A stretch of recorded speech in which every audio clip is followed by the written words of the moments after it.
My hope for this sharing and conversation for this Hoike around our story maps is that we really walk away with some shared collective insights into what the process was like for us. And I know that it wasn't the same for anybody. Each Hui and even individuals in the same Hui all played very different roles and intersected with the future navigators experience in a lot of different ways. And so I'm really hoping that through this conversation, we'll kind of see that reflected, and that will hopefully in the future give us some insight into how we can mold and shape the community and the experience to be even more supportive. To go back to the very beginning of the community and the launch, the hope and intention was really that this would serve all of the participants and their communities and their places in the way that they needed it to or wanted it to. And so I know there's always a sense of what's the expectation? What am I supposed to do? What does Dan want me to create? What is Purple Maya asking me to do here? But really, what I hope we're moving closer and closer to is um, all of you being able to share that you were able to accomplish something that was relevant and helpful and interesting and important to you through this experience. And then the next, as we kind of transition out of the story mapping phase into what we have been calling the Vai Innovation Challenge phase, which is really an invitation to action plan and design and co-create new innovations or interventions or solutions in our places and communities that are born out of the experience that we had in mapping our communities. I look forward to those conversations, and hopefully the lessons that we take from the past few months and that experience are informative and important for how we'd like to move forward in all of our spaces too. So we have a few Hui represented on the call, but I know I'd love to go ahead and get started. And I'm really I'm wondering if the Manoa Hui would be willing to kind of kick us off, because you guys are here today and well represented at the start, and so I'd love to see what you all have created. Thanks for sharing that, Jenny, the link in the chat. Are you guys willing to do that? Is that an okay invitation? All right, you guys can take it away and yeah, I keep track of my links in very cumbersome ways, like in my email, and I have to go search for the email to find the link. So you can put my link in there, okay? Oh, okay, sure. No problem. And yeah, I recommend keeping this link, so maybe opening it, and if you want to look through it while the Hui is sharing, you can, but definitely recommend coming back to it later. And for all of you who are willing, a collection is being created that will kind of showcase or highlight all of the story maps that we want shared in that collection. So right now, I think we're almost up to 20 story maps that have been created by different Hui and participants and project partners. So really excited about this kind of growing collection that we have. But yeah, I'll hand it over to you, Jenny and Christina and Miley and Kekupu. Can I ask a question first about this link thing? I was wondering why it was necessary, because we see each other's story maps when we go into the our gallery, right? Thank you, Paige, for that question. In your ArcGIS account, if the story maps are shared either with the organization or have been made public, then you should be able to search for them and be able to see them. So yeah. Over to Christina or to Jenny or Kekupu or Miley. Oh, looks like Christina maybe. Okay. Yeah, so I got involved and invited my community partners to join us in this little adventure, because it looked like something of interest and exciting, something new and different for us to explore. And in the process, it challenged us to think about how it could be useful for both our students and for the Manoa Heritage Center. So in our brainstorming sessions and with our new members who are also interested in Manoa Valley and our Ahupa'a, we decided to take a story from a member of the community who's no longer with us, who grew up in the valley, 100 years ago, and had shared this story out with someone in Hawaiian. And we thought we could try to give a then and now look of her story as she told it and now she experienced it, but how we see it today. So with that, we kind of chose to select places throughout the valley, so it would be one of these things as a virtual field trip that even when kids come to the center, that they could possibly see those things and have a visual on them as well as an experience in both ways. So that was kind of our goal and our thinking as we went into this project, and try to utilize as much of the resources that were available to us to be learners ourselves. And anyways, Jenny has put in the link for our story map so that we can share out what we have designed and created. Thank you so much, Christina. And yeah, thank you, Dan, for this opportunity. I think for us at Manoa Heritage Center, Makawulzi's oral history has always been something that has kind of kept us grounded in the valley. And so the opportunity to kind of try to map it, I think, was really exciting. And by no means are we done. I feel like we're just scratching the surface. And I feel like there's so many,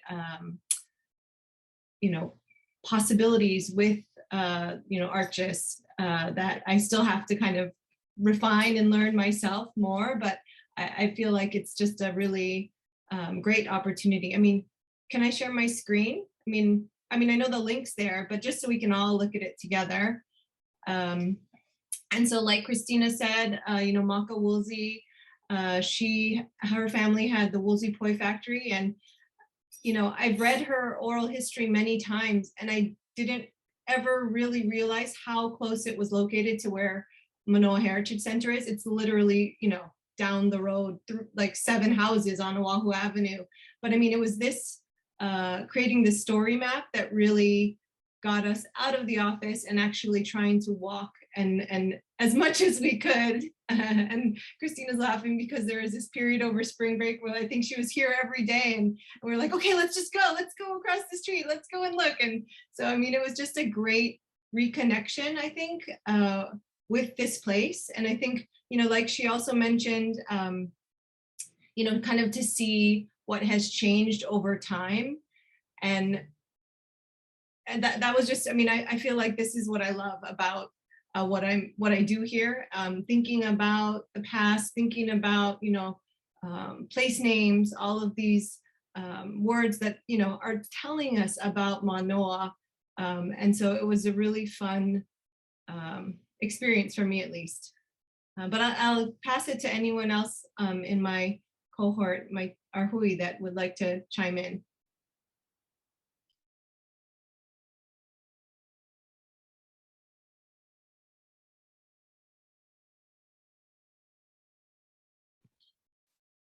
Should we describe what our intent was to see if maybe they can say, give us feedback whether or not we've achieved it?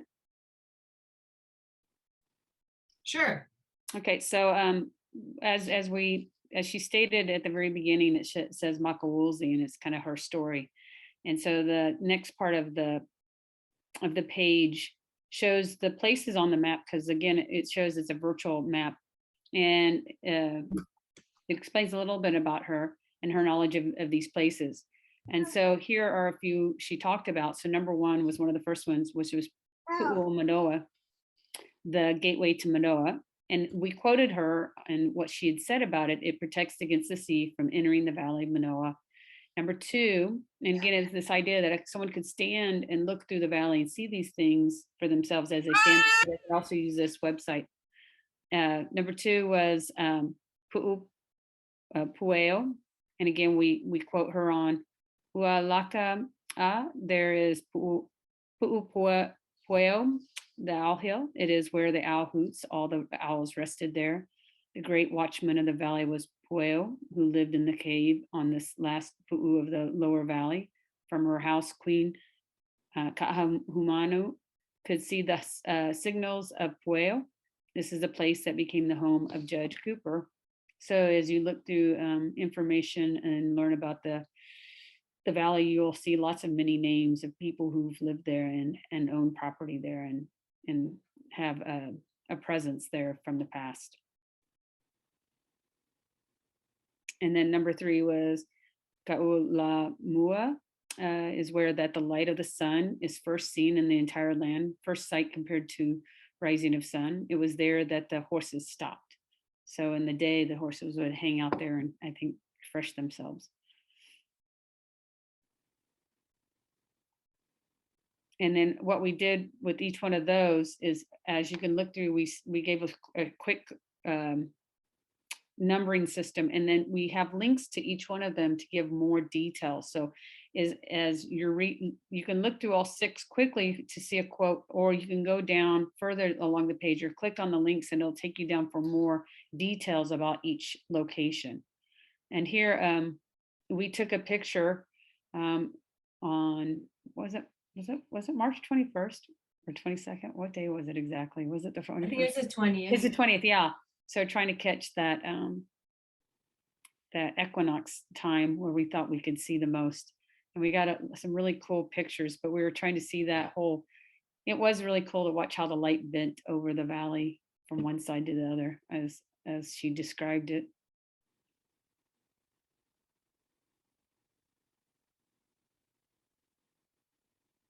We even tried to add, so this is some drone footage that we were able to capture that day, although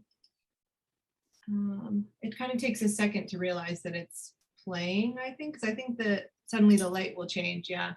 So just trying to kind of utilize some of the tools, that were available to us.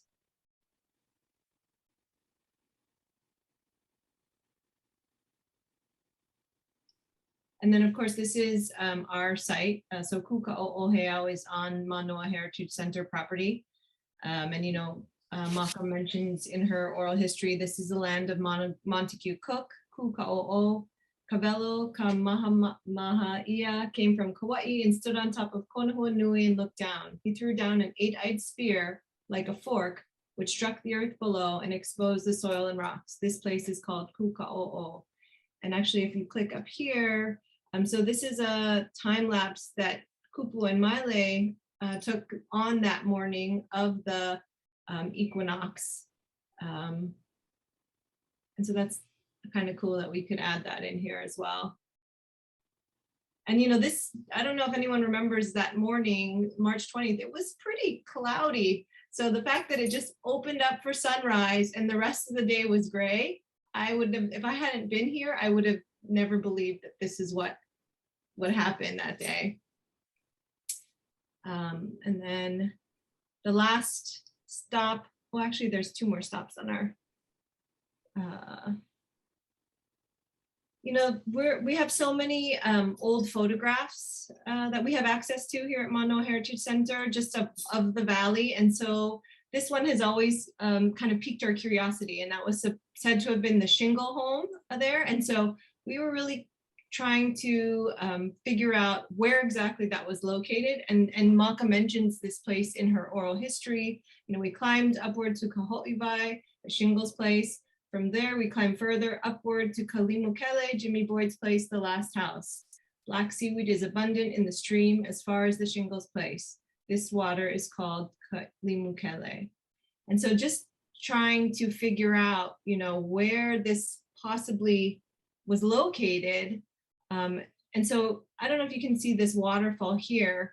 And of course, this is all grown in, which is why it's kind of tricky, right? To try to figure out exactly where these places were, because so much has changed.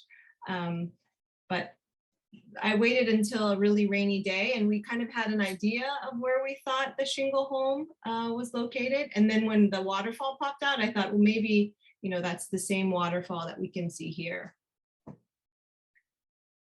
And then the last stop or almost last stop, is Paliluahine. After passing Wa'ahila is Kapaliluahine. Ka'ahumanu's lepo excrement was carried to a place where it was collected. Hence, this place is named Kahua Lepo, there at Paliluahine. An old woman was the one who took care of the soil of the chief Ka'ahumanu. This was done from the very ancient past, perhaps even before Ka'ahumanu.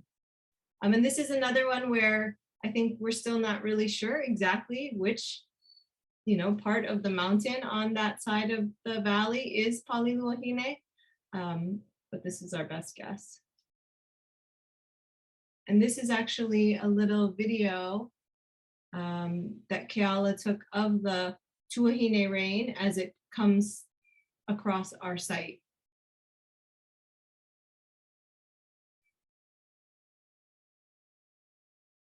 And then the last stop is the Manoa Chinese Cemetery. And in her oral history, Maka says, Chun Hoon used to work with Eo Hall. He was born here. He was part Chinese. The family was big. They planted Chinese banana, rice, and taro. And then if we click on this a little more, we have a little more information about the Manoa Chinese Cemetery, which has, been in Manoa Valley for a really long time. And then we actually tried to, so we had this photo from the 1930s, and we tried to use this slide feature to see if we could match the spot. And so thanks to Kupu, she helped us adjust it a little more because we had the photo, but it wasn't exactly lined up. But I think this is pretty cool. You can kind of see in the 30s and then today in 2022. And then this last part I'll save for Kupu, if you're still here, if you want to share about this. Yeah, so the two of us had both never heard of Makawolzi until we started doing this project. And through this, we learned that we had ohana that farmed in Manoa, and so probably sent poi to her factory. He was my great grandfather was a taro farmer in Manoa for a period of time. So yeah, so we found out all this stuff about our toi ohana, and we made a little slideshow about it. And it wasn't until recently that we learned who they were, and they're actually buried at Manoa Chinese Cemetery. And you can still go up there now. If you look at the swipe picture, up on the top of the hill is basically where they're buried now. Here. Play. 5 seconds if you want to show it. No, I'm not sure if I can, if I have to stop sharing and reshare just because it's a video, but we can try. Oh, okay. Yeah. It doesn't have audio, so it's just, yeah.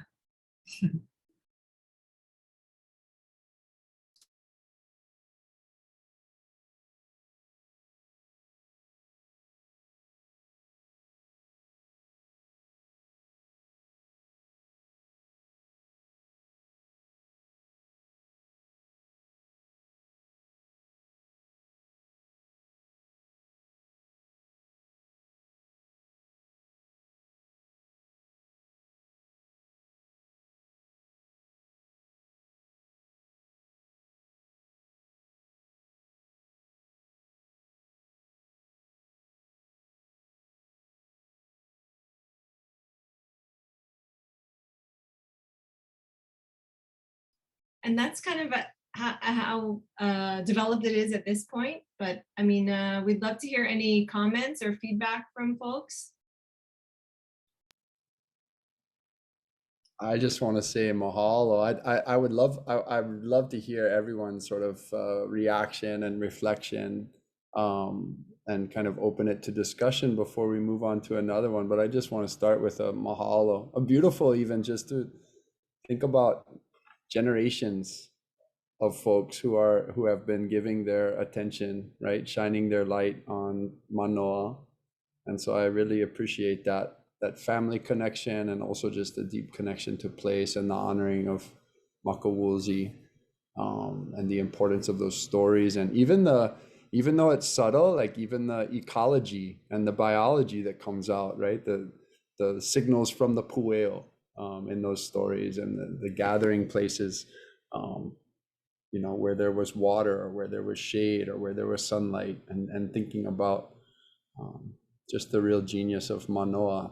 So we might sometimes forget, but it's been there for generations. It's still there. It will be there for generations going forward. So that's really beautiful. Thank you all. I really liked it. I thought it really made the history come to life, and sort of the multi-dimensionality helped, instead of like just reading a book. And of course, I was madly taking notes on the tools you used and how you made them work, because you did stuff I didn't know we could do. But the slide, I think, is a very effective tool, and the sidecar. And I like the idea you were trying to give people kind of a viewpoint or a panorama of all the different places in the island. So yeah, I thought it was great. Do you mind if I do a quick screen share myself, to point out a couple of things that we forgot to mention? Is that okay? Of course, we'd love it. I want to make sure that you guys are okay with that. So one thing that we did have on there, let me find it here, is we had at the very beginning, after this, we also have a survey that we created here. So that the idea was that when kids come there to visit, they could collect data on the kids there. And this is something they typically ask kids when they come there. What is your name? What's the school? What grade are you in? What's the place name of your neighborhood? Place a mark where your neighborhood is. And then what is the meaning of the place of your neighborhood? Are you familiar with any mo'olelo of your community, right? And just to get a feel for what kids might know about their own communities was kind of our thinking on that. I'm not too sure we can utilize it, because kids have to have an account to get into it. So we were even thinking maybe we might need to change that to like a Google form and put that link in instead. But again, we were just trying to practice the features that were available to us. So that might be something that we might have to adjust, that they can do it for a large group and they can hand put it in themselves. I don't know. We kind of debating on what to do on that one. But another thing that we put in there is, once a person got through the actual little part there, and then again, we have more detail for each place here. We had we have a link to the story here. So as you're looking at the range, and even in the video, if you're not paying attention, you probably wouldn't notice it, but here we have our mo'olelo of Manoa. And so here it gives a little detail of what it means, and it gives the story more detail than Lord knows than I can remember. And so we have that in there as well. And again, that idea of if someone was doing this virtually, they could learn more and maybe explore things too.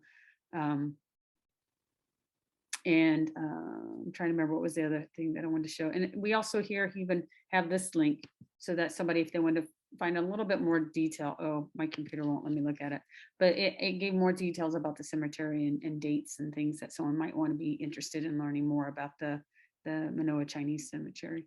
And then we just put the timeline on there as a practice, just that thought of it. I did like review everything you learned and what happened and things that someone might learn in the process. But I just want to point out a couple of other little things. Thank you, Christina. I love how multi-layered and kind of interactive the story map is. The map tour is beautiful. You guys did a wonderful job creating that, including that swipe feature and the timeline feature. And I thought you guys did a really beautiful job utilizing some of the tools, and creating that survey 123. Just so you know, that can be made public for people to access without an account. So if you did want to use that, that survey can be opened by anyone. They don't have to have an ArcGIS account. If you need help coming up with those settings, I'm happy to help with that. So yeah, but that's awesome. Other thoughts, reactions, even from those of you in the Hui, kind of now that you've shared it and presented it, did you notice anything new about it, or?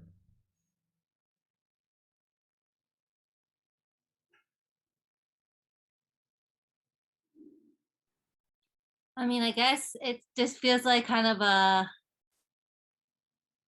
little tease because I feel like we could link so much more, you know, like every single one of those avenues has another part of the community to go down. Yeah. So it's feel like it's wonderful that we were able to put this make this available, this oral history that we always looked at as like our guiding star for Manoa, so that everyone in Manoa can see it.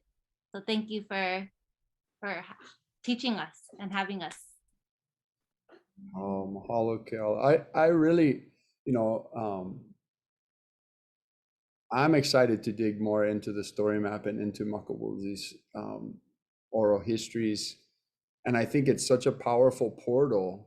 You know, it can, like you said, kind of take us in so many different ways. But whenever we, you know, to really sort of inspire Makavalu, right? And to inspire kind of a deep looking into things, sometimes you have to start with the right, you know, little spark. And I feel like the story for many people might be that right little spark. And so I love that it's connected to the Heritage Center, but it also spans all of Manoa, a long time in history. Yeah, really, really nice. I don't know if this is the right time, but Jenny, if you want to mention one spark that came up from it already. So we've been working with your colleague at Mid-Pacific, Chris Falk. And so we've been working with his museum studies class. And so we're thinking about using this as kind of a starting point because they're interested in doing some research connected with Bishop Museum and Kahuli, the land snails. And actually that's what Monty Cook, that was his livelihood. Like a lot of the collection at Bishop Museum is thanks to Monty. So this would not only be a map through Maka's eyes, but also through the eyes of the Kahuli, like using her spots in the valley as points where I think Nori Young, the malacologist at Bishop Museum, has a lot of information about, you know, what snails live there. So it's just an opportunity to kind of expand even more.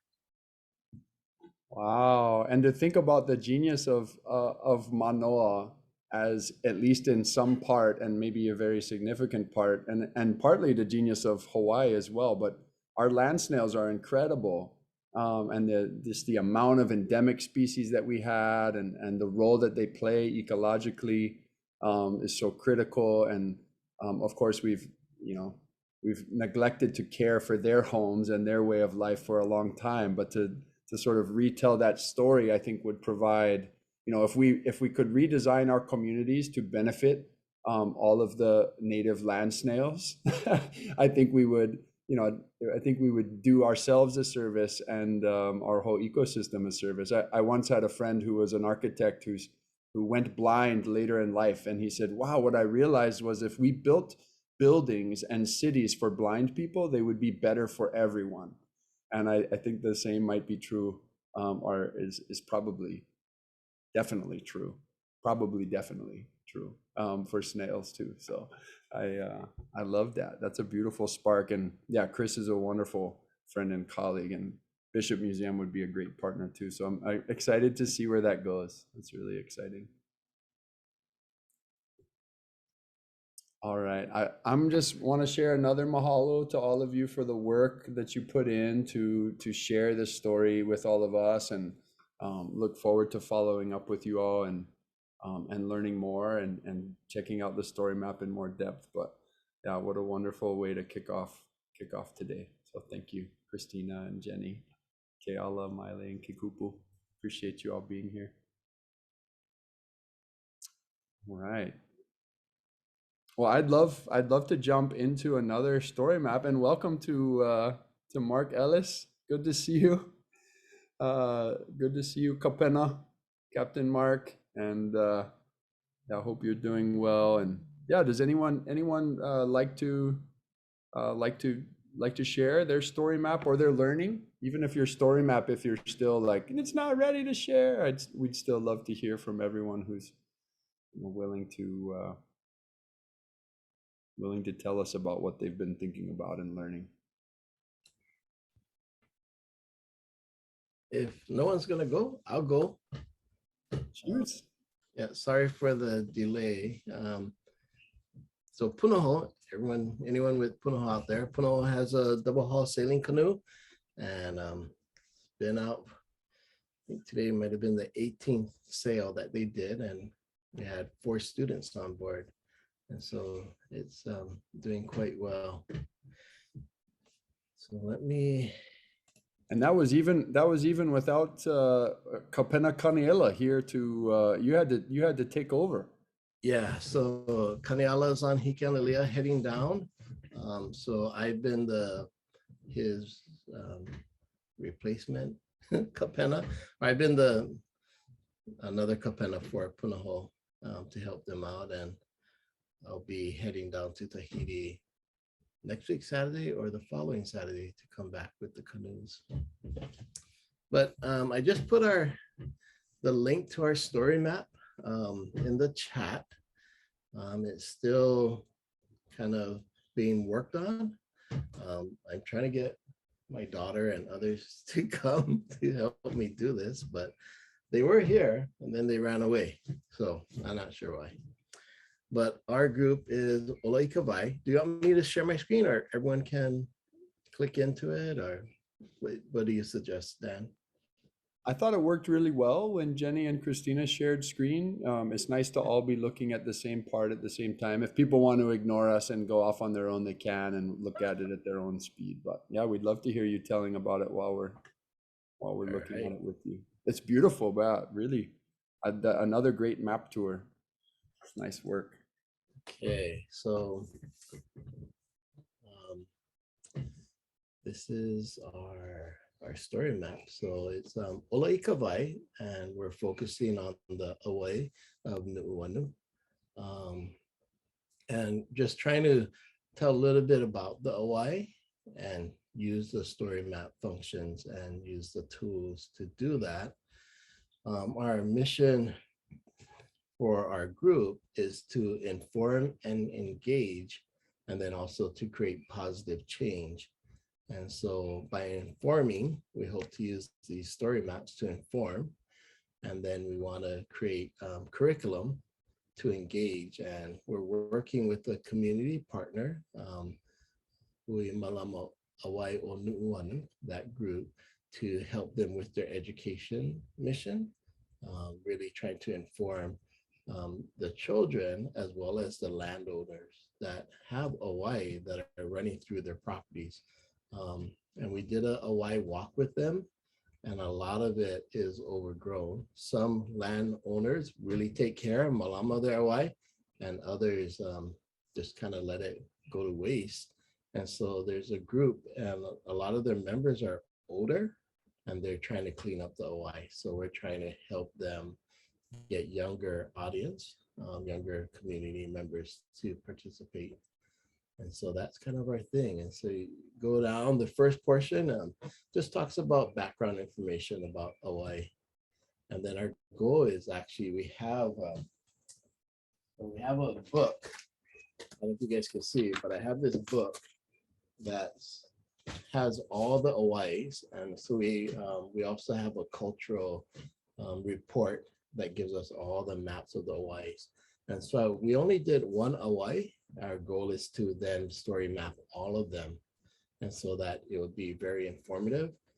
Then also potentially working with the city, because if you've ever been to the Nu'uanu Valley Park near Queen Amasara Palace, you can actually see the Hawaii. Everyone thinks it's just a little stream with crayfish and different fishes in it, but it's an actual Hawaii. And that's the Hawaii we're going to be talking about. And that Hawaii is the Pahoa Hawaii. And so pretty cool, use this story map. First started off, we just wanted to do Vahipana, kind of get people grounded to the place. So that's why we kind of zoomed out and just talked about the meaning of Nu'uanu, because that's where we are. And then we talked about Sorry, zooming in and out, make it seasick. Talked about the ua, and then the different ua that are associated with Nu'uanu. And then we went into the makani. I talked about the different makani that's associated with Nu'uanu, because our awai would not be there if it wasn't for these ua and other things. And so that's our wahipana. And then we went into the actual awai, and you'll see a lot of video. So we basically shot tons of video. And the goal was to try to take the user or the individual, the learner, through a virtual tour of the Hawaii. And so this is the Pahoa Hawaii. It starts at Kimo Bridge, right above Kimo Bridge. It branches off of Nu'uanu Stream, and that's the headwater. And then it works its way down. And as we scroll, we continue, it goes under the bridge, near another house. And it just starts working its way. As you can see, we can't, we've got to get permission to go on. And so we didn't have all the permissions to go on all the individuals' properties, because the whites are private property, or to access them, they're on private property. But we tried to capture as many as we could. Some of the video better than others, but that's what we get, right? We just, educational opportunities for all. So it continues, and you'll see the map. It'll take you to the different places that we captures the videos. And then you just follow the OI, just follow that water that continues down. A lot of this was used originally for agriculture purposes, and now none of it is being used for agriculture. It's all more ornamental. But the good thing is that it's continuing to run, and it's open. Goes under driveways, goes into different people's koi ponds. That's what we noticed. A lot of them are koi ponds that people are using the OI for. And this one actually had some kalo in pots. So you'll see right there, we got kalo growing in the OI. So, but they're in pots. So that was cool. And then this video shows, as OI continues down, there's this little water wheel that someone had. It's no longer running, but we're not sure if it was for electrical or just ornamental. This OI also connects up with the stream. So the OI starts off of Nu'uanu Stream, and then it connects up to this Neniko Stream. It comes out of the stream, and then kind of continues on Dawson Avenue. And then it goes towards Wood Street, if you guys are familiar with Wood Street. It comes down, just kind of follow it. And it goes from OI, then it goes into this concrete stream bed. So, over the years, development, and it is what it is, right? But we get this, the water continued to run. So that's the good thing. So it goes from this concrete stream bed, and then it goes and it continues, and the stream continues, but then it goes into this grate. And the water goes into the grate and comes out of a tube, and it continues. The OI continues after it comes out of the grate into this tube, and it goes to another, it continues down to another area that probably had lo'i, but they've also they have koi, you see a little white koi fish come through, and so they continues down. Now we're taking video near Queen Summer Palace, and it's starting to continue going into the park. So you can see some damage, concrete, different things, but it is continuing. It goes under the road, comes out, and this is where the public can go. This is Nu'uanu Valley Park, and many times you'll see people there with their children looking at the stream and different things.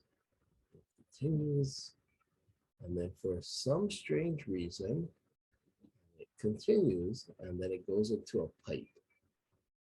And this plate continues over there to Queen Emma Summer Palace. And so here's the pipe that's underground. What's interesting is in this area is where Queen Emma had her three lo'is. One was really big and two smaller lo'i. So lo'i kalo. And so it continues in this how bush, works its way down, comes out of the how bush.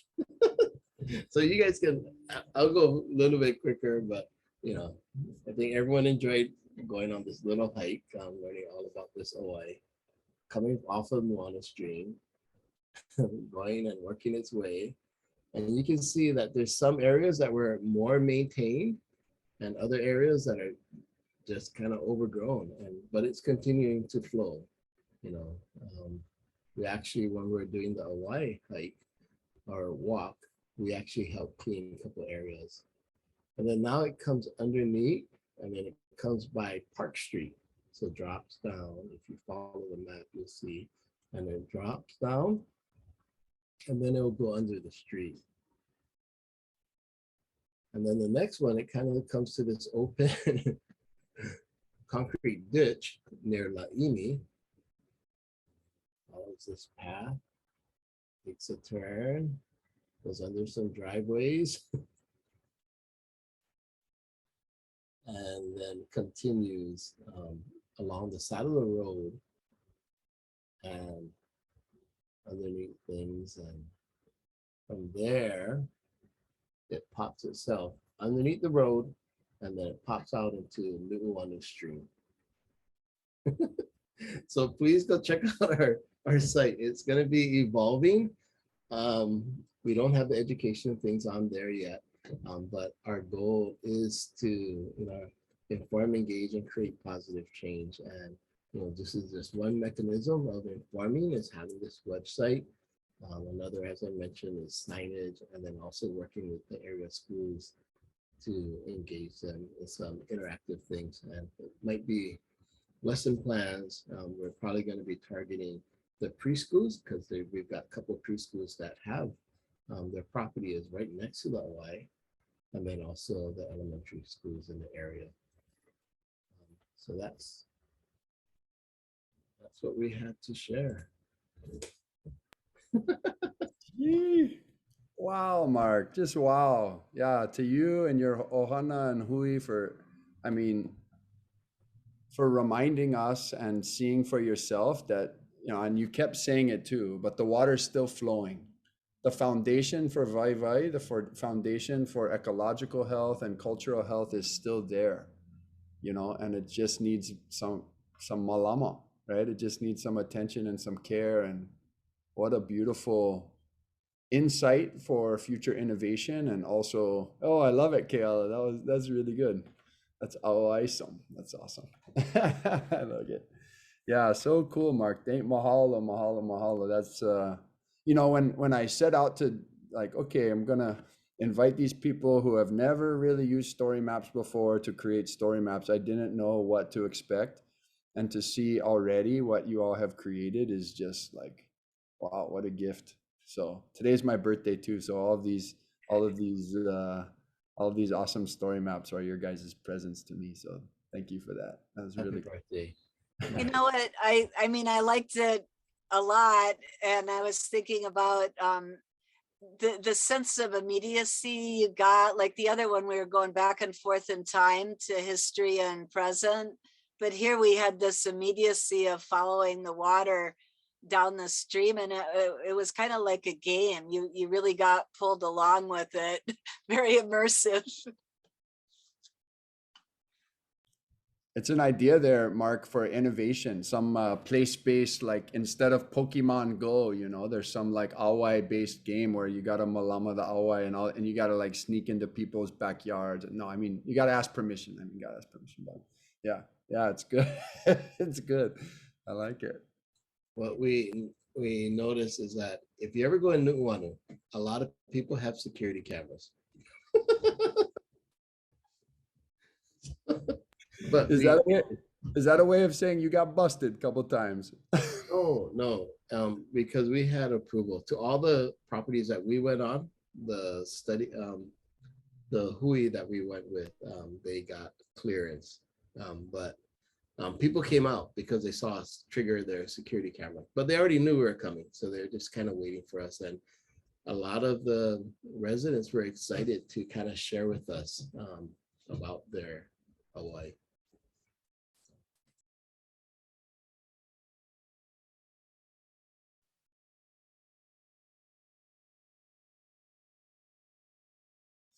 We can raise hands or just take turns. I don't want to call on everybody, but if you see someone's raising their hand or looks like they want to talk, then we can just jump around and have a discussion, talk story. But yeah. Yeah. So I'm just kind of thinking of next steps for them because that was really nice.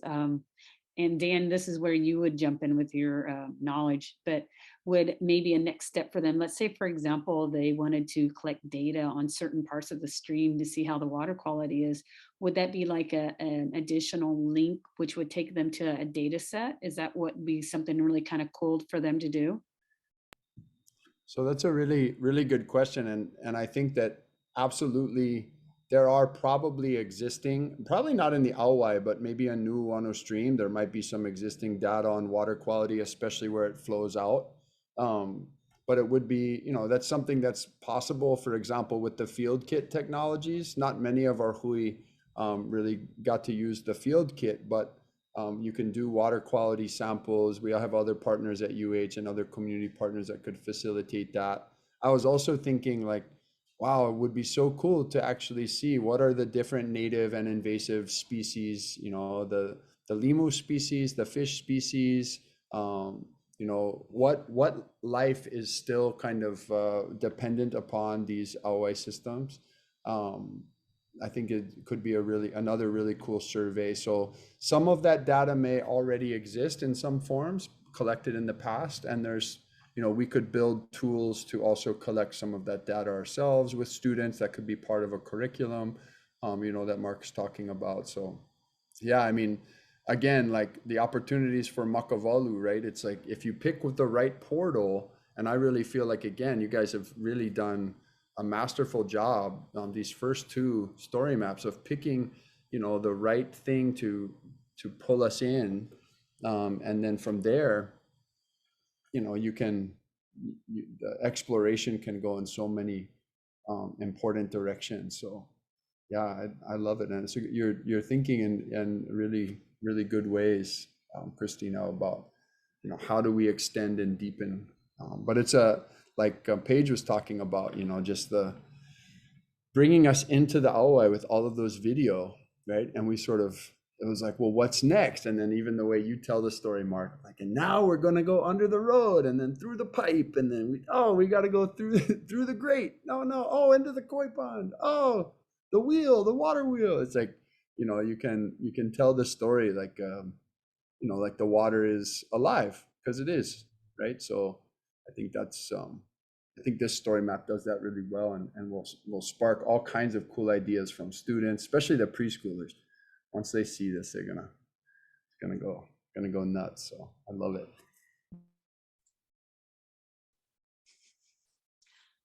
You can show mine, Daniel. Could you share it from your screen, maybe? I will. While I'm pulling it up, if anyone else wants to share any reactions to the Oli Kawai, please feel free. This is going to take me a minute. Can you hear me? I was gonna say that I was wondering, did you do that huakai on one single day? Yep, we did it actually, and we actually did it in about an hour and a half. Wow, that's pretty quick. Yep. I was thinking about or wondering about you talked about the relationship that people had, or the excitement that the residents who had the Auwai running through their backyards or whatever. Do you know like how deep that relationship goes, like generationally?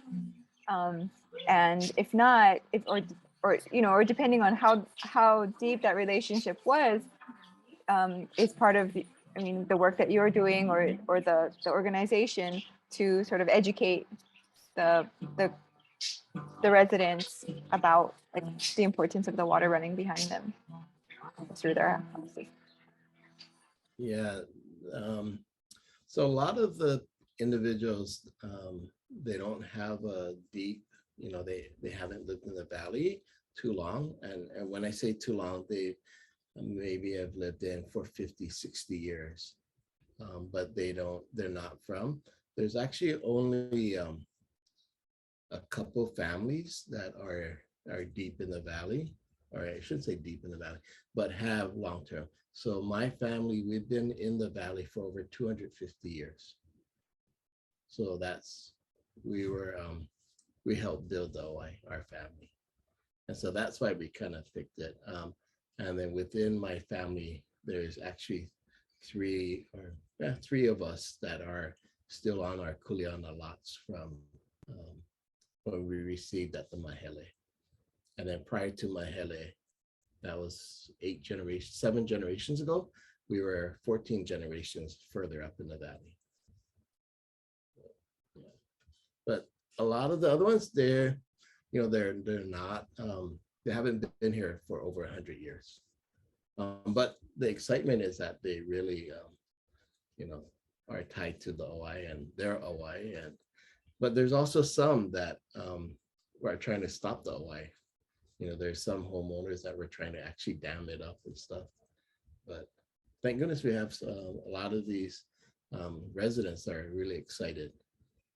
So that they will, if their OI stops, the water stops, because their koi are gonna die, they'll go upstream and start following and see what's going on. And ideally, we're hoping to have a demonstration in the park as well. Seeing a product like this, I would think would really help get the community behind it. They'll understand it better and value it more. Yeah, that's our hope. But we, at the same time, we don't want to really force it down their throats. We want to work with them. I think that might be a nice approach, especially with the individuals we're working with and stuff. So, and I don't want to overpower the hui. We're part of the hui also, but there's some people that are retired, and that's like their, I don't want to say their life, but they put a lot of energy into it, and so I like to honor them as well. I'll jump in to say, and this builds on Christina's question a little bit ago.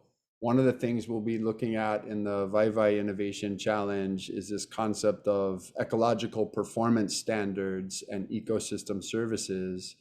And the aowai and all of our streams, when they're healthy, are really providing a lot of value to our communities that unfortunately isn't really appreciated monetarily, or often not represented in policy evaluations, or environmental assessments even don't always take some of these performance standards into account. So having that water flowing is so important for a lot of reasons that go beyond not that the owners of a koi pond really think there's anything more important than a koi pond, but that go beyond the value of a koi pond as well. So I think that's part of the value, but there's a lot more. And I think being able to tell that story and have young people examining that value that's created by that aowai, even if they don't, it's, but there's no more lo'i, we're not growing kalo here. There's still actually a lot of potential and real, ecosystem services that are being derived out of that flow of water through the community. So yeah, I would love to see those things start to be more explored across the islands. Yeah, for sure. Awesome work, Mark. Thanks to you and your ohana and the hui for putting that together. You mentioned tree school. I was thinking about the new Punana Leo Nu'uanu that's now in the valley. because there's, I mean, there are many preschools right on the Pali, but where the old, right on Coelho, where the old preschool was, Punana Leo Mano has, or Nuuanu has now taken that site right by Burbank and Coelho. So I'm sure that they would, right, they would be very interested in that. Yeah, thanks. I'll go connect with them. Thank you. All right, I'm gonna share. Let's see, adjust my screen so that it shows up properly for all of you. Hope you can. I'm kind of curious how self-explanatory it is. Like maybe you could just scroll through and then people could, we could talk about it at the end. You think that's a Yeah. good? I'm happy to, Paige, and I can throw this. I think this will take you to a collection, the link that I'm about to share in the chat. Sorry for the cover on the screen, but this will take you to a collection, but it should take you to Paige's map within the collection. So yeah, I'm happy to scroll through. So this is Scrolling down because I think people don't realize that's the way these story maps work. Oh, I like it. Yeah, those instructions are great, Paige. It's always helpful in the story maps, I think, to offer little tips and tricks as people navigate. It's one of the things I realized about the very long story map that's kind of outlined our process through the program, is that more frequent kind of directions could be helpful. And feel free, Paige, to jump in if you want to describe anything along the way, but I'll also just scroll slowly and let people read and observe.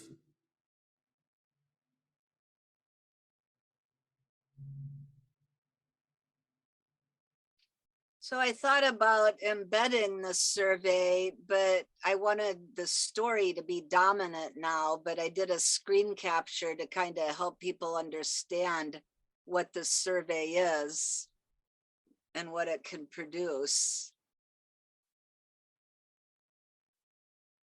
And I tried the button link, which is a little weird.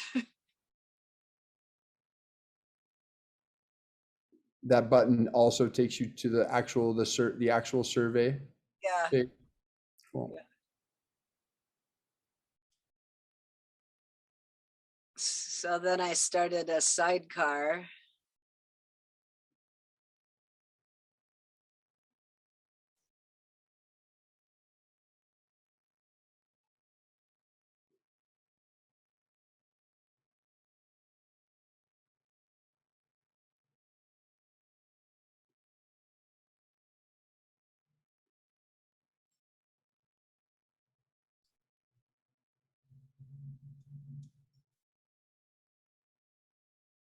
I don't know if people can read it. I downloaded that image, but that's the way it looked when I went home at night.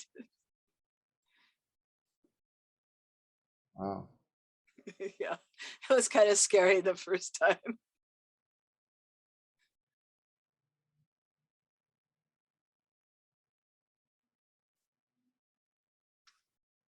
So I think I linked, I'm not sure these links work, but I was trying so you could actually go to an external link to learn about the tide pools and the places that were lost. Yeah, all those links are live. They will work. Do you want me to go to any of them?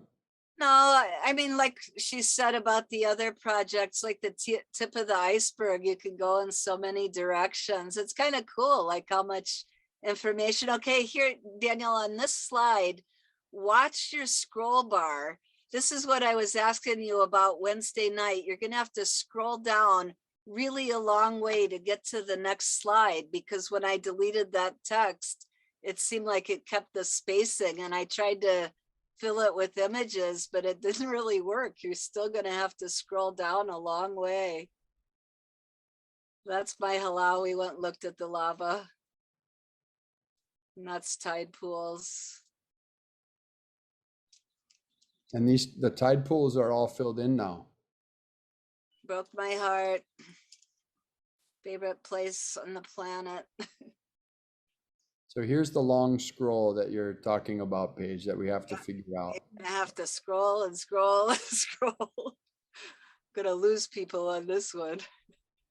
That's okay. But what Paige is referring to, and she and I were talking about this earlier in the week, when she deleted content, Okay, now you're next slide. the content disappeared, but the gap where the content was filling is still there. So I'm trying to figure that one out, but still beautiful. Nice work, Paige, on this immersive sidecar is really nice. So now it's like the transition. What are we doing in the future? You know, trying to get to recovery.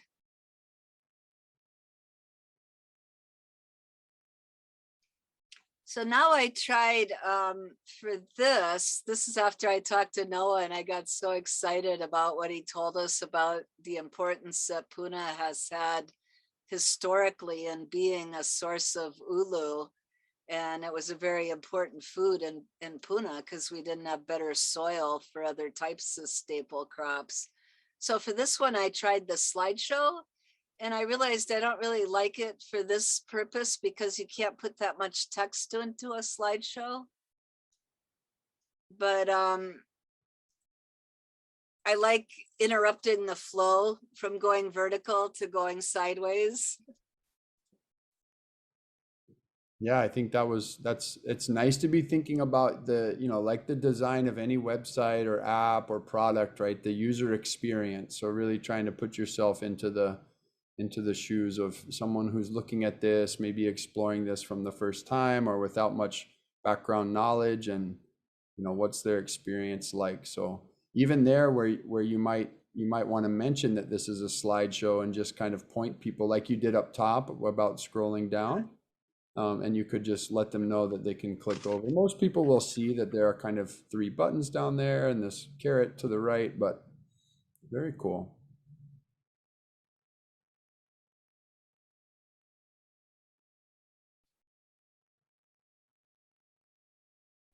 So that's another slideshow, mostly taken from Civil Beat about, we can't map if we don't have data, and we don't always have the data we want for, like we want to know where's the ulu being grown, but we have to protect privacy. And farms are kind of the same way. They don't always want to advertise where they're located. So like the state, I think it pretty much aggregates data. I think it was one thing we realized during the pandemic is that, we've had such a hard time reducing the percentage of food that we import in official reports. But we actually have a lot of very small scale farmers that are growing food that are not showing up in those reports. So a lot of the success of the sort of agricultural movement, and developing a sustainable food system here in Hawaii has happened in a distributed and small scale way that doesn't always show up in sort of official state numbers. And I think that's awesome, but it also means it's hard to know exactly, what food's being produced and where.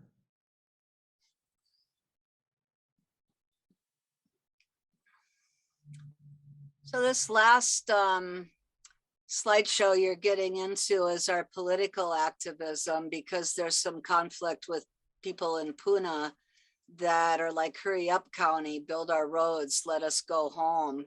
And, it's just not happening fast enough. And there's questions about where the money's going. And that was part of, for me, I didn't want it to just be about what happened in the past. It's where are we going in our future? How can we get there?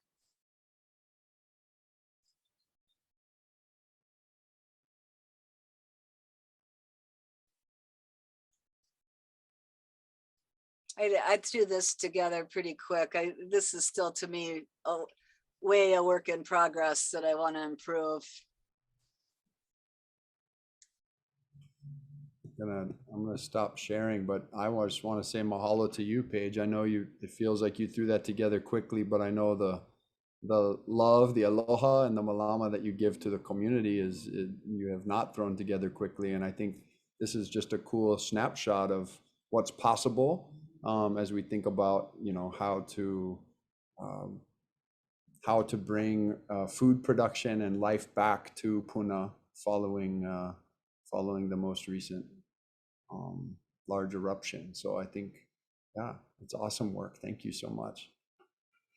And I love highlighting ulu. I think it's such a part of all of the canoe plants, are just deserve so much attention in thinking about the genius of life here in Hawaii. And so I love that you focused in on that.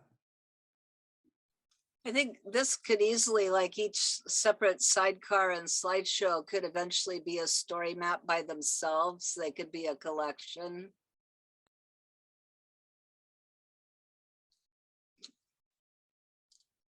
We did talk a little bit about that, and I think it relates to the point we made about both of the other maps, is that, really there's just like collections within collections within collections, and we really just want to help. It's really what the internet is supposed to be anyways, right? Is just this endless way that we can kind of makovalu our communities. But I think ulu and feeding the people of Puna and bringing people back into their homes and into the community, I think that's a great starting point, just like Makawuzi's story, just like the Auai and Nuuanu. These are really beautiful starting points to have fascinating and important explorations and guide our decision making and help us come up with new creative innovations and tools in our communities. I think you've all chosen really, really important things to start from. And I think that's not easy, and you all have done an excellent job. Paige, is there anything else you'd like to share? We can also open it to any other comments or thoughts. People, of course, can continue to use the chat, but well, I'd say that Malama Opuna, we're an environmental nonprofit, MOP, we mop up. And we're having a board meeting Tuesday, and I'm gonna present this to the board and ask them, like, where do you want to go from here?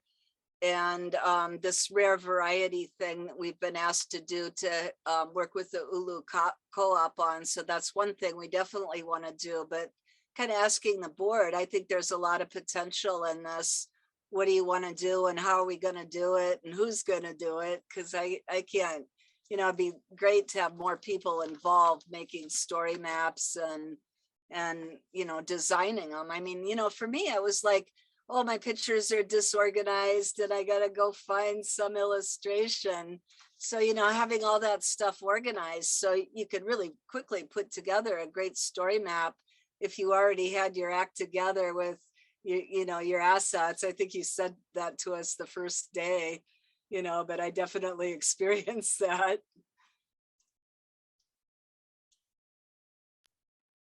That's right. Yeah, getting those quality assets makes a huge difference, right? There's the data collection piece, and then there's the community engagement piece, and then ultimately the visual story map itself. One of the ways that it's going to draw people in is by having that content organized and exactly the kind of visual images and videos and graphs and maps that you want people to be thinking about. And it's not easy work, right? So even if you know the technology really well, I think one of the things that I learned through the experience is that, even though I'm pretty comfortable with the technology and all of its capabilities, the designing piece and the real sort of creative piece and how to structure things, there's so much to learn there. And it's not easy to do even if you understand the technology well. So it's a big learning curve, and I'm so impressed with all of you. Whether you feel like you're just starting or not, I feel like, wow, what an achievement and accomplishment that you all are making in creating these. So mahalo, Paige. All right. On the call, I see Keala and Jenny, the Ka'ahuis, are here. I see Finley from Parker School and the Big Island, and of course the Vargas Ohana, Melissa here as well. So I'm gonna open it up to the three of you to decide who wants to share next. I can go right now. I might have to leave eventually. I have a rehearsal tonight. Shadow puppetry show, if anyone's interested. May 14th, you can check it out. Love it. Sorry, I don't know if Lehua's TV is very loud. Can you hear it? Oh, we hear you mainly. Just a Okay. little background noise. Great. So ever since, I guess, jumping into this project, or this movie, my mind has constantly been bouncing all over the place with things that I could potentially map. I think one of the first ideas that I had was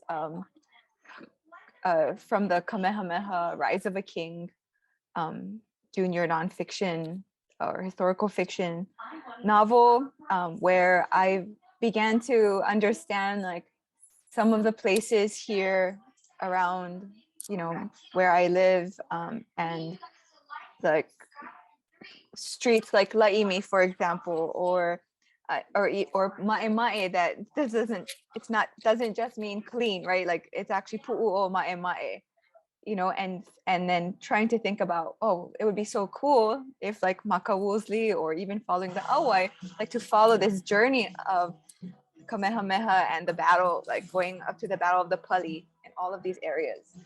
And then with my kids, I thought about playing in the stream, and can we figure out, because I thought about those curious kids in Palolo who got swept away into the stream, and thinking about like how can we build in these experiences, talking about how much fun we can have in the Vai, our Vaikai, and then safety protocol that we could then teach and share through the story map.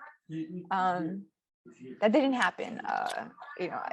It ends up that my group is really just me, and people have kind of been helping here and there or talking story with me. But ultimately, what I've landed on, kind of just the circumstances that the show that I created for my MFA thesis now almost 3 years ago, Keiki Kalo, is in a 100% virtual festival.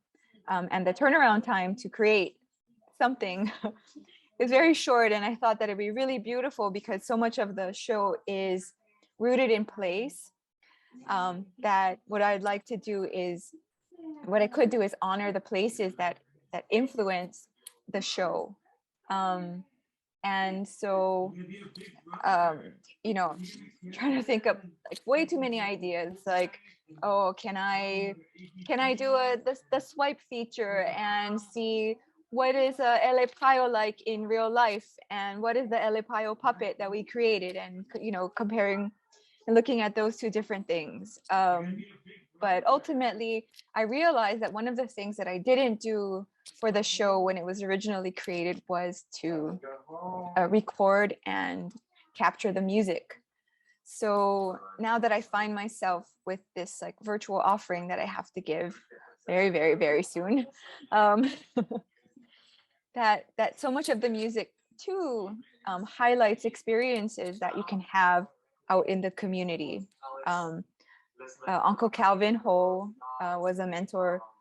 It still continues to be a mentor on this whole journey for me.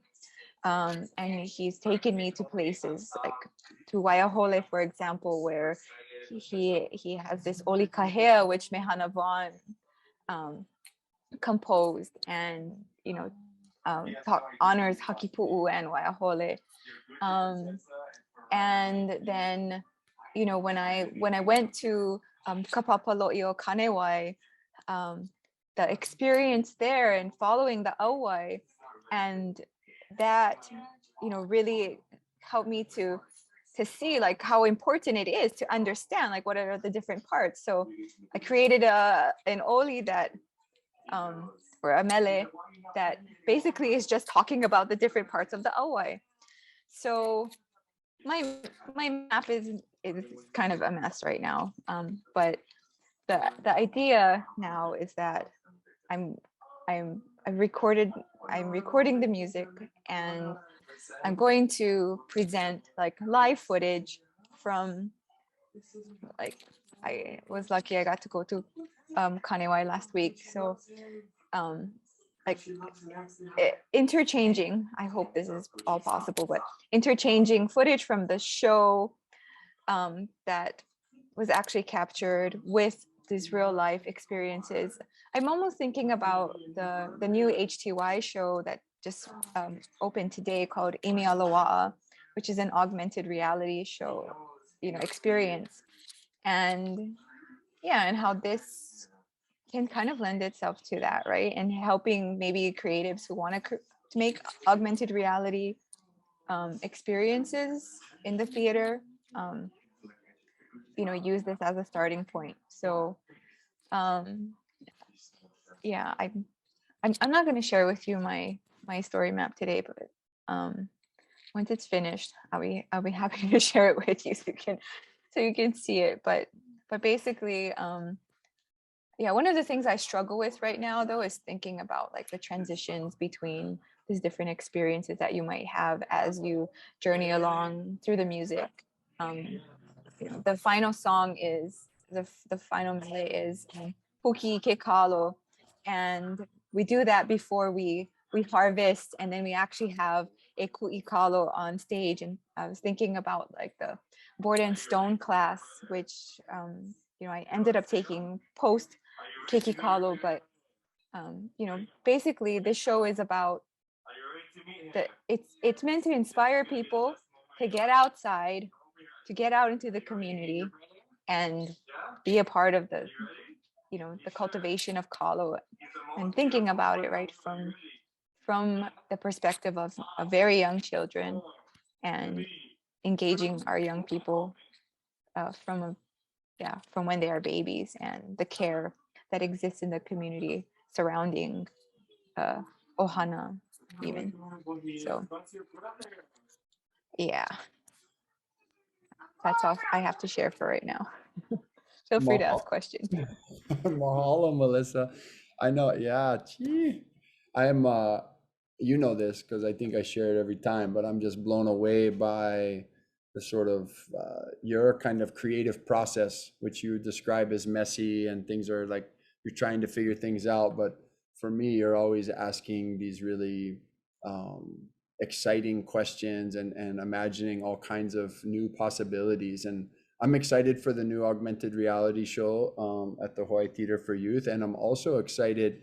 I've heard Solomon, Enos before talk about the way that we're going to see our futures represented in real time in actual space using augmented reality, and the data that we were talking about. If we want to understand the biodiversity of a place, and I when he was describing it, I didn't know what it meant. And then as I've sort of followed you on your journey and kind of creating the story map and just thinking about, wow, I've gotten more and more interested in polycam and sort of 3D creation, augmented reality, virtual reality creation as a product of this experience in Future Navigators. And I remember being with the Ohana Iukepo Guerrero at Kako'ivi and actually scanning the kalo, and just realizing like, wow, we could bring lo'i into any space, into people's homes, into classroom. Doesn't just have to be in a theater. It could be, we can bring these really amazing immersive environments into wherever people have access to a digital device. And I think about, you have this beautiful story map that you're figuring out how to weave and stitch together that has like the music and the theater element, and also this transition zone where like moving between spaces and connecting people, taking them from a theater experience into the real world, and all of that. To me, those are some of the most exciting questions. They're sort of deep future navigators kinds of questions that, at the intersection of culture and environment and technology and design. So I appreciate you so much, and mahalo for I love what you're creating, and I know you have some pressure to finish some things within the next couple of weeks, but I know that I look forward to seeing what you have to share with us some point in the future too. Yeah, others who have questions or ideas or want to share their reflections with Melissa, or any new ideas sparked by what she just described.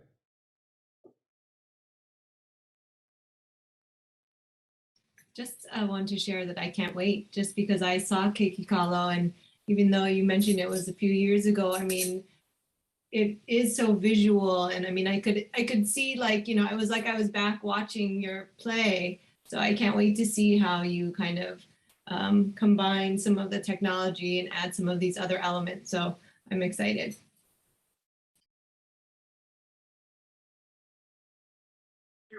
Thanks, Jenny. If anyone has any suggestions, I'm also open to those too. Because I'm wondering, right, like if this is an offering for ohana, not necessarily for like adults, right? Like this is meant to be like music that you're gonna play for your kids, that images that you're gonna want to show to the young ones too, so that they can kind of experience it as well. So I think that's something I really have to keep in mind, right? Like yes, it's going to be for a festival that many adults are going to be watching, but ultimately, like the target audience still should remain the 0 to 4-year-olds that the show was originally created for. I do want to just highlight and appreciate, Melissa, you're, as an artist and performing artist, I feel like I've learned a lot from the way you think about audience and how you're always crafting things with that kind of intention. I don't know how much it's always part of your consciousness, but I know when I listen to you talk about how you're thinking about what you're building, it's for people. You're creating things for people to have these experiences. And I think that lends itself to story mapping. It of course is part of why it's so much harder. Even when you know the technology, it's a real art, right? The story mapping is not just a technology, application. It really is this interesting art and blend of art and science with technology. And so I appreciate the sort of depth with which you think about that and engage with those things, and encourage all of us to really consider how we can construct these portals in which we invite people to come in and makavalu their places and the meaning and the lessons of their places, and really sort of one way to narrow down the sort of what am I going to do? There's so much to include, is really think about who is it for? Who is it a gift for? And I know, I hope we get to hear from Kayla and Jenny, but one of the things I appreciated so much about their approach was that a lot of it started or a lot of it became or was this sort of like, how can we create a gift for our ohana? Yeah, and having, however big or small the audience is, I think it's super, super important and helpful to consider that. Kayla, did I see your hand up too? Did you want to share something? Just like something I would comment more. When you're talking in the beginning about like your thoughts with what you're gonna do for the story map, I feel like I can relate. If you guys do not remember, like when we were first getting introduced to ArcGIS, I had like 10 different ideas on like the story map. And I was like, I didn't really know what I wanted or what we should do or like what I should suggest to my mom, because they're all very different like topics. And I remember Dan talking about how like, Kayla, this could be like 2 different story maps or like 2 separate story maps in one. And I'm like, I know, but there's so many things you can do with this. And there's like a lot of history for even just one place, or things that you can talk about or do in one place. And I think that's all I really had to say. But I really liked your idea with the like songs and stuff, and because when you like lose something, your like other senses are heightened. So when you're like listening to something, I'd say that's like my second like highest sense in a way. and it can change the whole dynamic in a show movie production. So I think that's a good idea. Oh, I like you drawing attention to that, Keala, because one of the things that I think is missing from the internet generally is sound, right? It's one of the beautiful things about nature, but you can see it because people have their earbuds in, they're listening to music all the time. It's playing in the background, but it doesn't always fit with whatever we're doing or whatever's being shared or the intention on the space. And you know, I also do love that about what Melissa's working on. So much cool audio being included and embedded. Maybe I'll invite others to think about, wow, what sounds, what audio, what songs, what oli, what sounds from nature. Like even just thinking about Mark's map tour and thinking, oh, if we could hear the sounds of Nu'uanu as you move down the Auai, that would be also a really cool kind of addition. Maybe technically a little bit annoying to put together, but would be would be cool. Yeah, I love it. Yeah, that was one thing that we were with one of my partners. We were going to. She has a what is it called? Basically like a microphone that she could record the water with. So we were like totally thinking about that and how could we like say if we were looking at safe, water safety, and this had this idea like if a storm is coming, like let's go and record the water before the storm comes. What does it sound like, in the water before the storm comes? And then when it's actually happening, what does it sound like then? And then like after. And that would have been pretty cool. Maybe one day. One day. We got time. That's awesome. Thank you, Melissa.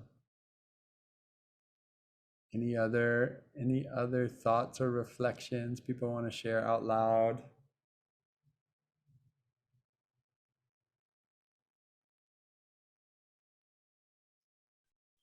Let us know when the festival is, because I got a little one who would love it.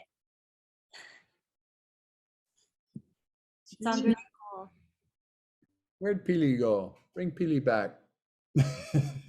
No, I need a break. Oh, all right. Keala and Jenny, can I invite you guys? Do you want to share? Do you feel up for it? I just sorry. Yeah. So Hi. I don't think we're gonna share our story. Oh, it's okay. Honestly, Keala, I think, is gonna do the talking here because I'm really not so great. I'm so sorry. And what she's gonna say is we're not gonna share the story map today. It's just not to the point that we feel comfortable sharing it. But there's been just so many developments that have happened. My Auntie Addie's memorial or celebration of life, 2 weeks ago, that was a lot of family members sharing even more stories. So if anything, I can say I almost felt inundated with information and trying to filter through all of it and interviews, like hours of interviews and, picking out where things were. And just last week, I was just doing my daily check-in with my dad and brother, and my dad had gotten called into a meeting with the mayor and Peter Martin, the major landowner in Huluwalu, and actually my first boss out of college, who has a nonprofit called West Maui Improvement. And it has the project, I don't think I should talk too much about, but it has to do with water in Uluwatu and some discussion about if there's enough water there for it. And that also leads into kind of what my dad, sharing what it used to be like and why it is so dry there now. So we've gotten into this discussion of a lot of the moving forward. So I guess one other thing I'll share is also at my Auntie Addie's, I met some people from Kipuka Olowalu, especially one of my brother's friends, and then he's the cultural advisor there. And he even mentions my dad and brother in his intro or on their website. But yeah, I touched base with them, and one of the scientists, I think his name is Mark, wants to meet with us too. So there's a lot moving forward. I'm so sorry we don't have it, to present, but Kiala did write down. I didn't want to leave it on her to say that we're just, I'm upright right now. So, trying to be clear. But she does have some thoughts on, I thought it would be nice just to share her experience, as another generation and where that's going, and what she's taken from getting the story map together, because she's been, learning a lot and was very dedicated to attending a lot of the meetings, and I'm very proud of her for that. So I'll let her talk now.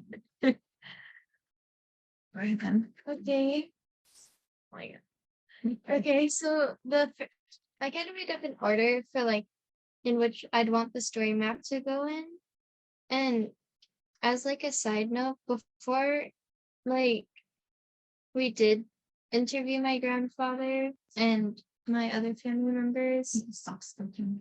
Oh, I didn't really know what I wanted to do, as I said before. And I think that like after we did interview them, I realized that like I really don't know much about like what my grandpa did or my other family members. Like I don't know much about my family really and how it was like back then. So I think I'd want to make something about that. And my mom made the suggestion of possibly a survey. So what I wanted to put on the story map possibly was like some of the things that I had learned from the interview about my grandfather. So let's start off with the Ka'ahui name. So my mom's grandfather, John Ho'olulu, was Hanide, and he changed his last name to Ka'ahui, and that is my grandpa's father. And Luis Fujishiro was Hanide from Tutukalu. Oh, and she is my grandpa's mom. And then Luis Fujishiro's parents were Jun Suguro, Fujishiro, and Lily Kahuna. And Jen Ho'olulu or Ka'ahui's parents were Boniface Ka'ahui Ho'olulu and Victoria Puha. So some of the main things that I remembered from while I was interviewing my grandpa were when he was like a kid, he was from a family of 9 siblings, and they were all up in a house at Oluwalu. And I remember him talking about how he would just like walk across the street and then they'd be at the beach all day and they'd just stay there, and they'd like talk how they'd lay in the road and like wait for the cars to come, because there was no cars on that highway. And Kumudi, and you were there, that highway is so dangerous now. I'd be so scared to cross that. And they would talk about how like you could see them driving for miles away, so they just wait for them to come, and it would be like every once in a while. So I thought that was kind of funny and interesting compared to like how it was now. And my mom, she would talk about how she loved to go hay hunting, which is like octopus hunting, with my grandfather when she was a kid at Oluwalu Reef. So I really liked that connection. I hope that I'll be able to have some memories there before it's like, I don't know, just while it lasts and while I'm still a kid and young. And another thing is the taro farm and like the process. And this was in Ukamahame. And he talked about how, I think it was like 40 years ago. It was a while ago. He worked up on a taro farm. And fun fact, the Ka'ahui family came down from Ukamahame, right? Yeah. And so basically they just started off with growing taro, and a family friend invited grandpa, I think, right? Probably a separate story map. There's a whole history of my dad and brother going up into Ukamahame, where my family had traditionally had loitas, and basically a lot of observation, you know, and trying to figure out how those systems worked, through a bit of trial and error, through reading. You know, I always, you know, Uncle Bruce's stories, you know, when you're at Mauna Lua, talking about him and Nainoa, you know, just going out there and like, how did they do this? You know, so it was a little bit of that. But yeah, now I'd almost like to do a story map of Ukamahane. Yeah, Ukamahami is like a whole another level of information. Okay. I don't remember too much from that, but I remember that was like one of the main topics from our conversation up at the church. And so once we moved down to like more towards the beach in Oluwalu, we started recording again, and my grandfather talked about there was one fisherman when he was like a kid, and he was the only fisherman that would go down to Oluwalu, and everyone knew him. And you had to have permission to go fishing, and then they made a law that you'd have to have a permit, right, to fish. So then he stopped. I don't know, there's some sort of law that made him stop fishing basically. And then all of the local people, like all the locals of Oluwalu, stopped getting their like fresh supply of fish. And he lived right behind the general store in Oluwalu. Yeah. So our family was traditionally like the Konohiki of that area, and put in place there by King Kamehameha. So that's, you know, and part of our story map tying into that is almost that kuleana that was placed on our family and how it continues.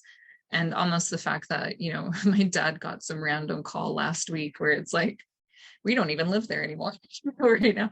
But it was like the landowner and still the Kauhuis and, you know, Joe from the nonprofit and the mayor all getting together. That, you know, really, to me, when we talk about these places, it's looking from it in that multi-dimensional way to me, which is really to move things forward and, you know, seeing it from those perspectives. And yeah, that's a lot of happening now. And it seems like a lot of it's going again towards water. You know, I know my dad was saying when I was in my 20s, it was like, you know, you have the water, you have the power. You know, I know that a lot of Native Americans, they have their water as life. You know, our neighbors are part of a tribe and all the kids have their shirts, and it's, you know, quite true. A lot of times, especially, you know, on islands where, you know, you have a population and how that water is used, seems to really be coming into play. I even brought up to my dad about, you know, like, well, can you look into, you know, I talked about 3R and, you know, how he could actually track, you know, the amount of water that could be there. And essentially, like, a lot of the water is somehow making its way towards Kihei. So we've even talked about if we could do like an Ukamahame story map and basically do the trek up into the mountains and trace it back to Iao Valley, because that was the trail. And when all of the, you know, when all of the islands were brought together, the elite in that valley, they escaped through that too. But even my father hasn't done that trail. So part of ours was mapping, where does that water actually go now, and where is, you know, where has it been tracked to? Kind of like how Mark's, I really enjoyed Mark's one when he was showing that. Yeah. That's cool. Okay, so going to like one of the more, when I was interviewing my grandfather, I asked him 3 important questions because he had repeated a few times that you can't go back into the past or into the past too long, or else you'll get stuck in it. So I could only ask him a few, but the first question that I asked him was, what do you think we should preserve in Oluwalu? And I don't know if this is with like most people, but whenever you ask like a grandparent, they'll length out their response. And I really love it. Like you learn so many more things than expected. And it's just like, oh, this. And then there's also this thing connected to it. And it's like a lot of stories connected into one whole topic. So just your question kind of helps him gather what is important. Yeah. Yeah. And so one of the main point that I got from that was we need to preserve the water, or not just like the reef and water in Oluwalu, because he's lived in Asia for a few years, and he talked about the water there, and they have he talked about how there's trash in there and it's dirty and it will never be as clean, even though they are taking action in that. It will never be as clean as Hawaii, but if we don't take action soon, we won't be able to preserve it much longer, and it will all soon end up like China, the Philippines, etc. And it will just not be good anymore. I don't know how to word this. Yeah. I guess in summation, because I don't want to get too far off here. My dad almost, if you asked him a question about what needs to be preserved, he comes back to, it depends on, are you going to be here to, to enjoy these things here? Are the keiki, are your kids, are my daughter's kids, are my great grandkids, are they going to actually be here to enjoy that area, as well? Which 100%, plays into it too. So a lot of our story map is shaping up to be with the water included and almost like access to these places and what that looks like and what actual preservation and, a pu'ohonua, like sanctuary, what's that about, cannot be harmed there, but also preserved. So yeah, so we still have a lot to do. A lot of it's almost like, moving forward, but I can see the necessity as a lot of questions are coming up now about what to do with that land, why a story map, is important on so many levels. So yeah, thanks for listening again. Thank you. Well, I think that's all I have on my notes. Okay, so yeah. Mahalo, Keala, mahalo, Jenny. Mahalo to your family. That was a real gift to spend that day with you all at Oluwalu, and Keala and Jenny, both of you. Jenny, you talked about how water is power and reflected back on Mark's Auai story map. And I think about one of the elements of genius of Hawaiians' relationship with water was that it was shared. It was shared with all of life. Yeah, and I saw Miley put a reference to Vai Vai. And I think that, really thinking about the difference between when we I think Mark referenced the Mahele as well, right? When Kuleana plots were given out and land was divided up and ownership sort of became a more established concept in Hawaii. But when water is shared and when power is shared, right, you can have a really healthy, resilient, regenerative community. And then Keala, you talked about how your grandpa was, Kupu, thank you for putting that fun fact in there. You can give credit to the right person. Kelly, you talked about how your grandpa said, I don't want to talk too much about the past, right? Because then we get stuck in that. And I think, maybe part of that's just an excuse for not having to tell too many stories about the olden days. But another part of it is really interesting, mindset that I think is really valuable. And that is, and I think it's like really fundamental to what we're doing, in that we're trying to figure out how to navigate our future. And we don't want to get stuck in the older ways of doing things. We want to learn from them, we want to value them, we want to appreciate them, but we want to recognize that, a big part of Hawaiian culture and any culture that's going to be regenerative and sustainable in Hawaii is that it's constantly adapting and evolving. It's constantly looking into what it can become next in order to survive in our place right? And on this planet. So I thought, wow, there's actually in typical kind of kupuna fashion, right? They say something kind of just off the cuff, but there's actually so much wisdom embedded in what they have to say. And I appreciate that you saw that and you were asking such good questions. And like I said, that day was really, really a special gift. So, and I wish everyone could have been there. In the next iteration of Future Navigators, we'll have to hold a session, a story mapping in the field session of Olovalu. I was standing out there in the middle of the reef with a bunch of black-tip reef sharks swimming around me, and the whales were jumping off the reef, and it was super cool. So what a special! I want to give too many secrets of Olovalu, but I had an incredible day there and appreciate the Kauhui for hosting. No, it was great. And what's surprising is even at my Auntie Addie's memorial service, what was it? It was on the 19th. That's what day it was on. It was that my dad was actually like so excited about this project, like in the process, that he was like sharing with like Snake, like his neighbor, who was like, oh yeah, Jen, tell him about it.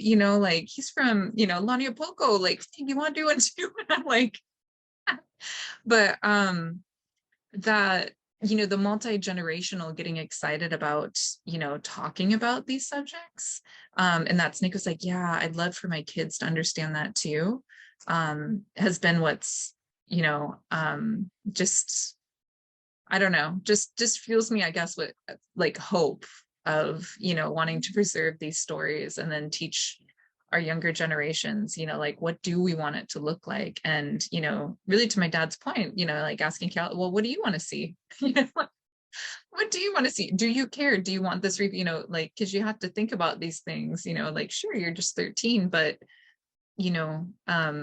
do you want to bring your kids here and, have them see this reef? Is that important? Or, and really taking a look at, what you want that to look like in the future. And it's a bit of a tough question to put on kids, but at the same time, having their input is quite important, and should be honored, too, about, what they would like to see. So the generational part of it was such a cool thing, and having you come out and having those stories. And I think I was surprised. I don't know what was going to come out. So yeah, I think it was like seeing all the different ages there and touching on those was pretty neat. We had like, what, 80 years? Yeah. That was special. I want to honor, Hokulea and Hiki Analia just passed the equator a couple of days ago and on their way to Tahiti on Kahiki, and I thought, Lehua Kamalu, the first female, the first woman to navigate and captain the ancient sea road to Tahiti is on board Hokulea. And she had some really awesome thoughts to say about, as a young woman, not 13, right? Very accomplished, voyaging director at PVS and navigator and captain. But she spoke openly about, it's a little scary, but it's also really important when your teachers say, it's time for you to make the decisions about who your crew is going to be, where you want to go, how you're going to sail, and it's the same concept is true, that's on the canoes is, we do at some point have to be ready to give Hawaii over to the younger generations and not just send them off to the so-called mainland or send them off to go, have a successful life somewhere else. That's okay. That's okay too, but we also have to figure out, who's going to Malama this place, who's going to have Kuleana over these places, because they're special and our ancestors are here. As Kekupu talked about, literally ancestors, laying in the ground in these places and still here with us, and their spirit's still here with us. So incredible to think about,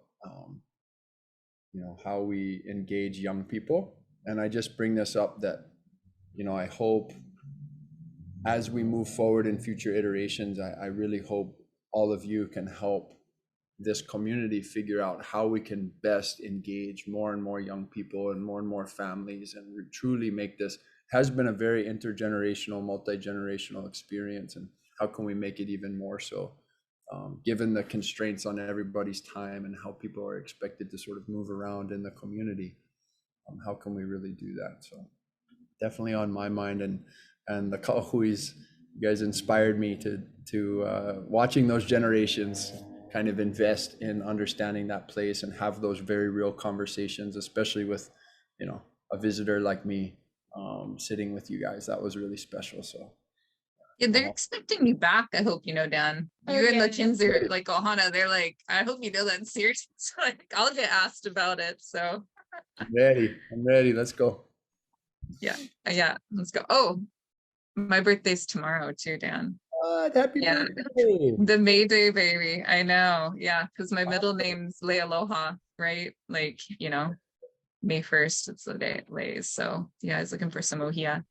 So for like birthday, one day before. Yeah. You're a day early, Kumu Dan.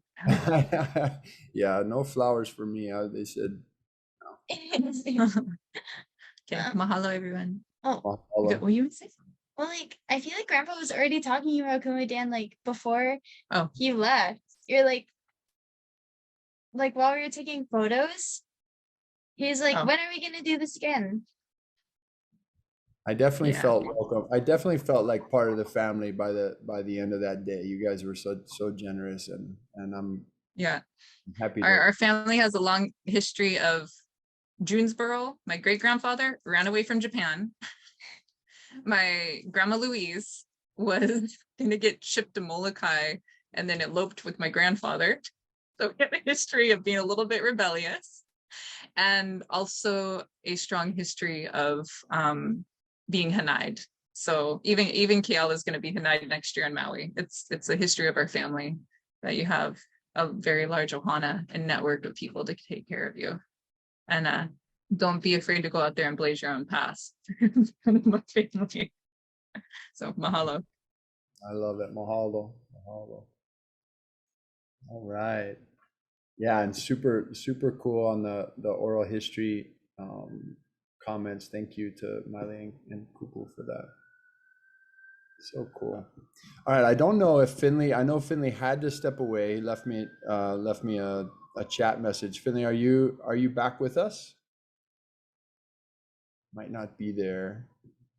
And also the Ohana Iokepa Guerrero that was doing a really incredible project with Kako Iwi, a really beautiful story map, and investing in that place, which is near where they live.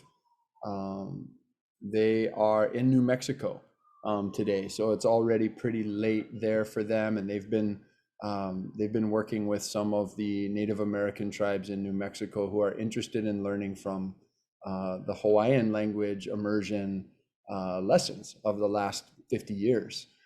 So really cool that Ike and experience Mana'o is being shared across indigenous communities in the Southwest of the North American continent. So yeah, really beautiful. They'll pop in. I'll check my email. They might have sent a video, but really I wanted them to. I said, well, we can catch up with them later, so they can share what they've been working on and what they've done. But some really cool work by Noelani and Maui and Lilia. I don't see an email video from them. Finley, I didn't hear back from you. So thank you everyone for sharing your experience, your knowledge, your creativity, your connection, your aloha. I actually don't want to keep us until 6 o'clock because it's Saturday. And I'm going to share some more information over email with you about the coming month. But I'm excited for the conversations that are going to ensue over the course of the next 4 weeks. I'm still trying. I've heard from many people that Saturdays are not ideal. There's not a great time on Saturdays when everyone can gather. Those times, so over the next 3 weeks, the 7th, the 14th, and the 21st, I'll be having conversations with some creators and scientists and technologists and designers who are willing to share some of their expertise and knowledge about creating innovations, about innovating. And we're going to root that in what really I came to understand as kind of a place-based innovation practice or an indigenous innovation practice through some other work I did with Purple Maya Foundation called Kamakainana, and also New Futures, New with a K. That was a program that was ran with in conjunction with University of Hawaii and the new Office of Indigenous Innovation. And we talked about this idea of place-based or indigenous innovation, and we were really trying to map out some of the process that goes into that's maybe different from kind of design thinking or typical innovation practices that many people have adopted from Silicon Valley, right? Or the Stanford D School or IDEO or some of these places that are associated with design thinking or human-centered design thinking. And we started trying to weave together, well, what are the different ways that we innovate in Hawaii? What are some of the cultural foundations of innovation? What are some of our ecological foundations of innovation? And how can we think about Ike Kapuna as being a source, as being a kumu in leading us towards visions of the future? And so really the 3 or 4 weeks ahead of us, I'm just looking forward to revisiting those conversations with the future Navigators Ohana, this community, to try to see if we can use some of the things we've been learning through the story mapping process as a foundation for thinking about innovations or new actions and interventions in our communities. So it's going to be a pretty straightforward process. Everything, all of the conversations, including the Saturday conversations and also Wednesday evenings, will be recorded. There will be some kind of, I don't want to call them worksheets, but kind of templates or some models that will be shared with you that come from those Kamakainana and New Futures program, that also come from the Biomimicry 3.8 and Biomimicry Institute. We'll learn about some things that are happening here in the community, but also things that are happening outside of Hawaii related to this idea of place-based innovation or indigenous innovation. And my goal is that each community is able to spend some time thinking about, each hui is able to spend some time thinking about what's something we really want to see in our future in our community? What's something that we would really like to start co-creating and constructing and building and sharing? What's something that we really feel like is needed? And we can define our community in whatever way makes the most sense for us. It can be a specific vahipana, right? If you think about, for example, Mark's story map of the Auai in Nu'uanu, it might be the development of that curriculum is what they want to put their attention to over the next month, right?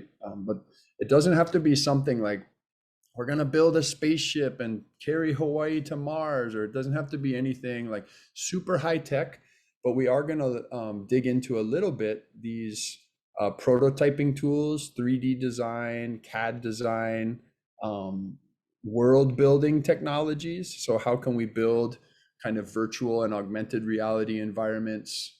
We'll also be learning and hearing a little bit about artificial intelligence and how we can use AI tools and technologies to help us kilo and understand what's going on in our places.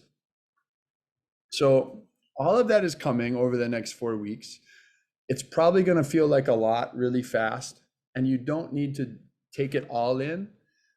When I share the materials out, probably on Monday, if you just spend a little bit of time kind of going through those, you'll be able to pick, okay, these are the conversations that are probably most relevant to me. Maybe none of them will feel relevant to you.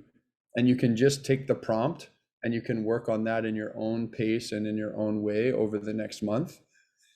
I do think we'll probably change the huike from being on a Saturday to being on a Wednesday evening, because the Wednesday evening time seems a little more accessible for most folks than the Saturday time. So I am looking forward to this time about a month from now, when people will be able to share kind of what they're thinking about and what actions they want to take, or what kind of new creative or innovative ideas.